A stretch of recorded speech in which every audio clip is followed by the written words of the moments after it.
economia. Oferecimento Life Unique. Vamos além do seu diploma. A Credicop, Cooperativa de Crédito. E Hipermais, Varejo e Atacado.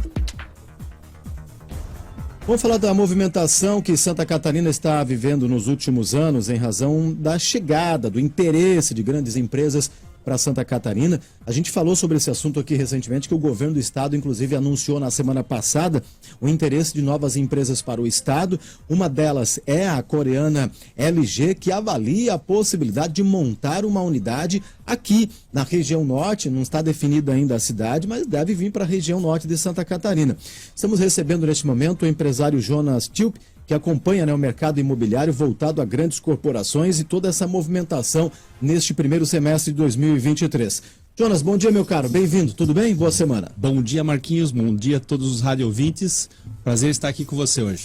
A gente que agradece. E é sempre muito bom a gente falar sobre esse tema da perspectiva da vinda de grandes empresas. O governador Jorginho Melo até explicou para uma entrevista para a gente aqui recentemente, lá no encontro da BMW, que tem grandes grupos vindo para Santa Catarina. Como é que está essa região de Joinville, em relação a essa... para atender até a demanda dessas empresas para cá, hein, Jonas? Bom, o Joinville tem, nos últimos, vamos colocar assim, meses, se esforçado bastante, acordado, criado a condição de a gente poder ocupar o sul da cidade, que é mais próximo, efetivamente, onde está concentrada a mão de obra, Então, assim, a região industrial, e a região não só industrial, é importante dizer isso aqui, Marquinhos, região logística, Porque eu entendo que essa Joinville que está despertando é uma Joinville que passa muito forte pela logística, porque nós estamos equidistantes dos dois mais eficientes portos aí de Santa Catarina, E todo mundo aponta Itajaí, mas a gente sabe que Navegantes hoje carrega Itajaí e Itapoá, Então... uma empresa, por exemplo, como a LG, um dos melhores locais que ela poderia escolher para ficar, até para estar operando com um ou com outro porto, com uma ou outra condição, seria a região de Joinville, Até pela questão mão de obra, qualificação dessa mão de obra. Quando você fala de eletrônica, você tem que ter uma mão de obra formada para isso, Então, obviamente que Joinville chama atenção para isso, embora eu já ouvi que estaria um pouquinho mais ao norte essa intenção da instalação da empresa. E a gente vem acompanhando também, como você bem citou, essa questão do parque industrial, até na Zona Sul e em outras regiões de Joinville também. De que forma que os setores se mobilizam, para que de fato a gente tenha essa condição de parque industrial cada vez mais forte aqui na região de Joinville? Como é que estão os setores nessa discussão, hein? Interessante essa pergunta, Marquinhos. Quando a gente, lá atrás, começou, por exemplo, o Perini Business Park, a gente falava do modelo de locação. Esse modelo, ele não era entendido pela cidade. Hoje, quando você olha a maioria das empresas, ela quer ter a locação no objeto, principalmente se ela é do segmento de logística ou transporte.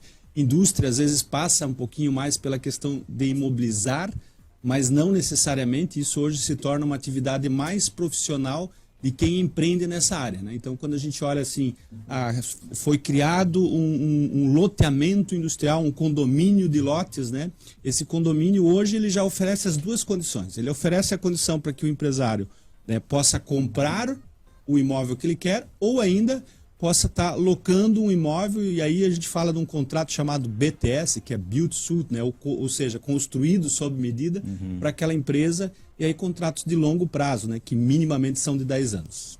E Joinville, na sua avaliação, ela já é bem vendida, no bom sentido da palavra, nesse turismo de negócios, nessa questão de logística que a região tem já para oferecer, ou a gente precisa intensificar ainda mais lá fora a venda dessa cidade, hein, Jonas? Joinville tem que continuar lutando, A gente tem ainda algumas dificuldades, Toda hora quando a gente parece que resolve uma equação, uma outra parte dela se dissolve, Se a gente olhar, Marquinhos, a questão aeroporto Joinville, eu estou comprando uma passagem para São Paulo. Eu fui consultar, a passagem é para aqui 2 meses, eu estou me antecipando, tá? O custo dela está acima de R$ 1.500. Então, peraí, alguma coisa tá errada. Enquanto eu vou por Navegantes, está custando um pouco mais de 200. Então, a gente resolve uma coisa, temos áreas para as empresas virem se instalar, estamos trabalhando forte nisso, o Conselho da cidade está fazendo um trabalho muito forte nisso, inclusive hoje tem reunião. Mas na outra ponta a gente vê o nosso aeroporto minguando, obviamente fruto também num processo de privatização, né? Você olha Curitiba e Navegantes, elas estão no mesmo pacote de terceirização, de privatização que foi feito, e obviamente Joinville ficou no meio do caminho, então não está sendo preterida nesse momento. O empresariado bate nessa tecla já há muito tempo, né, de que Joinville precisa mais voos, melhorar a logística e tudo mais. Falta questão política nisso, Jonas? Como é que você analisa isso? A política tem feito o esforço, né? Eu acho que esse é um esforço que tem que ser de todos, né? Não basta haver somente um movimento político, ele tem que ter um movimento de cada cidadão, de brigar, de reclamar, de preferir voar por Joinville, né? Quando você tem um voo, né, com o nome da cidade, de fato a cidade se conecta com o mundo. Quando você eventualmente começa a perder esse espaço, a dificuldade faz com que você possa estar escolhendo outras regiões, né? As pessoas, em geral, quem vem empreender, desembarca num aeroporto. E se ele desembarcou no aeroporto, o raio de atuação dele começa no entorno daquele aeroporto. Então, sem dúvida nenhuma, é uma bandeira que Joinville tem que continuar brigando e brigando muito. Você coordena também, né, o clube de negócios, né, e tem sempre uma discussão, digamos, permanente sobre melhorias para a cidade e tudo mais. O que é pauta no clube de negócios para 2023 no momento, hein? Ok, aqui vou te fazer uma correção, Marquinhos, né? O clube de negócios, o objetivo dele é aproximar empreendedores de diferentes áreas, né, um pouquinho diferente do que talvez a gente tenha dentro das entidades, que são os núcleos. Aqui são 15 CNPJs que não têm uma correlação direta, mas que sentam numa mesa dividindo um olhar comum, né? uma intenção de aprender, de dominar, né? O mundo. Você estava entrevistando o Fabiano, né?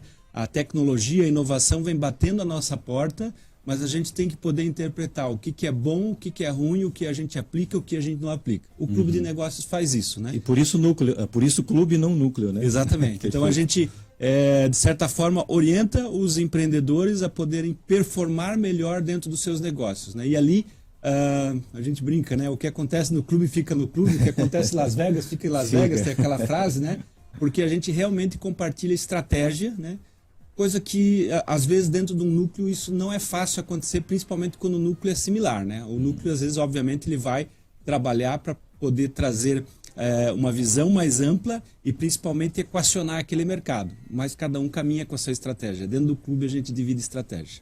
E o que é estratégia em um ano de 2023, com mudança no governo recentemente, alguns setores querendo segurar um pouco em razão para ver o que acontece no segundo semestre? O empresário é sempre otimista e tem que ser mesmo, né? E outros setores já defendem o seguinte: não, a gente tem que continuar trabalhando pelo Brasil. Como é que você vê toda essa movimentação quase no finalzinho do primeiro semestre de 2023? Para onde estamos caminhando no quesito empreendedorismo? Marquinhos, fundamental agora é manter o entusiasmo, né? O entusiasmo não é o fogo alto, né? O entusiasmo é aquele fogo constante, né? Ligeiramente brando, que vai caminhando, né? A gente tem uma situação da mudança de governo, seja no Estado, seja no país, né? Essa não foi uma transição fácil, né? E talvez ainda não esteja sendo. Os governos ainda estão se acomodando dentro dos seus papéis, formando os seus líderes e, obviamente, tentando resgatar tudo isso que vem, né? Isso que você acabou de dar a notícia da LG, por exemplo, isso é um processo que minimamente caminha já de um ano atrás ou até mais, né? Então, por isso é fundamental que haja em cada passagem de governo uma transição, né? Muitas vezes se vê isso polarizado e as pessoas querendo abandonar todas as ideias, né? Os políticos que assumem querendo abandonar toda a ideia do anterior. Não é assim, né? Para se construir uma nação, para se construir uma cidade, um estado, um país, você tem que ter continuidade. Essa continuidade tem que ser branda como o entusiasmo, né? Perfeito. Jonas Tipo, conversando com a gente nesta manhã de segunda-feira aqui no nosso Jornal da Manhã. Jonas, muito obrigado pelo bate-papo e eu gostei muito da sua frase finaleira. A gente tem que manter o entusiasmo, né? A disciplina, por exemplo, é dizer não para muitas coisas e o empresário acaba dizendo não para muitas coisas para manter o entusiasmo também. E vamos lá, porque 2023 não pode parar e tem que sempre melhorar. Boa semana. Obrigado, boa semana a todos, vamos fazer.